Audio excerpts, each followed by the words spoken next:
Hello, my name is Paul Raftery and I'm a director with Projects RH based in Sydney. And today I'm joined by Kim Lyle, Executive Chairman of Electrogenetics Laboratories Limited. The aim of Electrogenetics is to commercialise the MOSkin, a highly advanced medical radiation sensor technology which provides effective real-time dose measurement for radiation treatment for all cancer patients and other invasive surgeries. Electrogenics has been recognised as a leading technology in 2020. Kim, the journey with electronics has not been easy and it's taken several years.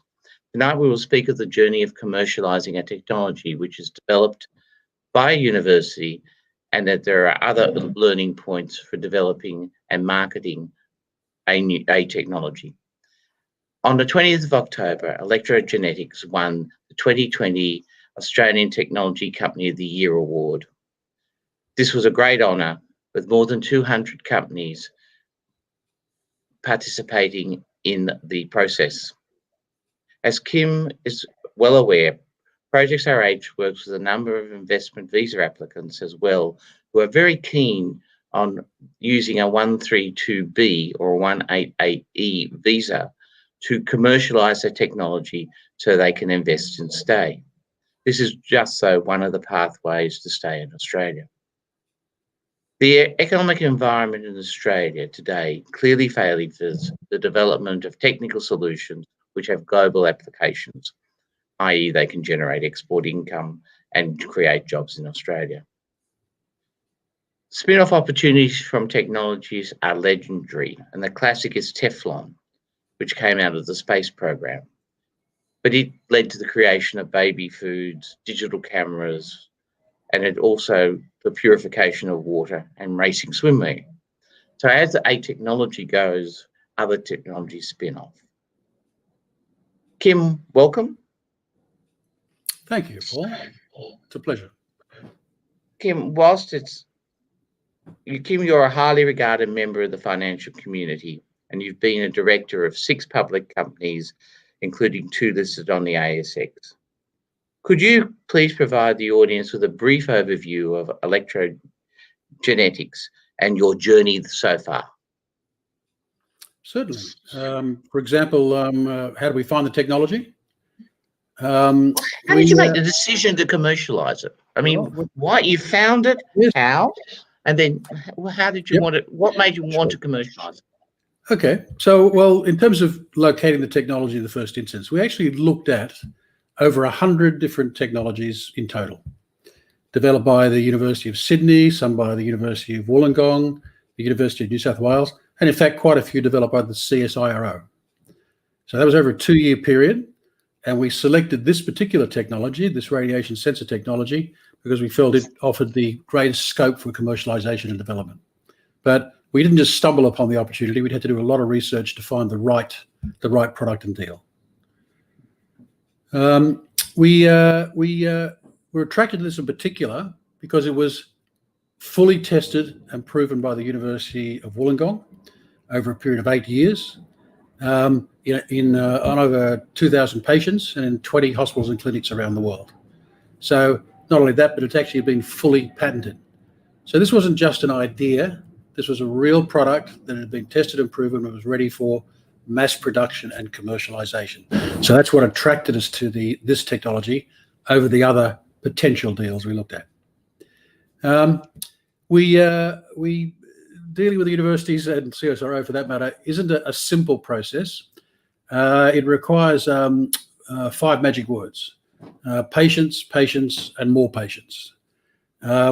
These institutions are not commercialization, they're research people, they're professors. So the actual taking a product or one of their ideas or proven pieces of equipment to market is quite alien to them. So you have to spend a lot of time explaining what you're going to do, paint the picture of where it's going to be taken, assess the markets for them. So that's the hard part, I guess. And it can take many, many months. For example, this took over a year of explanation and negotiation with the University of Wollongong to actually take it to a point where we decided to press the go button and take it to market. It's their hot buttons aren't really what you might expect. So these institutions are more concerned, not so much about the money. They're sure they want to recover some of the costs of their research, but they're more focused on seeing this technology successfully commercialized and taken into the community, and say, for example, in the case of our radiation sensor, utilized where it's going to actually save lives. And for example, this particular tech is a next generation technology. It's vastly superior in terms of performance compared to existing radiation sensors in the marketplace. This actually has the potential to reduce the risks of radiation damage that conventional treatments can cause. Up to 50% of people suffer serious radiation after effects, some even fatally. This can reduce those risks by 90% or eliminate them completely. So there's a tremendous positive social potential for this. And of course, obviously, the funds that's likely to be generated are significant as well. But it's the social impact, the prestige that is their main hot button. So you want to recognize why they want to do the deal. That took a little while to understand and fully appreciate from our side. There's grants is one of the other ways to go about this, is to raising funds, ideally equity or investments, or the people that you're talking to that are seeking to join a business or launch a business in Australia. But there are a lot of grants out there as well. There's what they call research and development grants. The government is supplying dollar for dollar matching grants. They'll actually issue full grants to help you launch manufacturing facilities. But Paul, this is one of the areas that's your expertise. You would be able to tell me more about that than I can tell you. So in fact, you're the one I come to for advice on that. The key buttons for all of this and the things to look for, it's got to be more than just an idea. You want to have some substance. Everyone's got a great idea.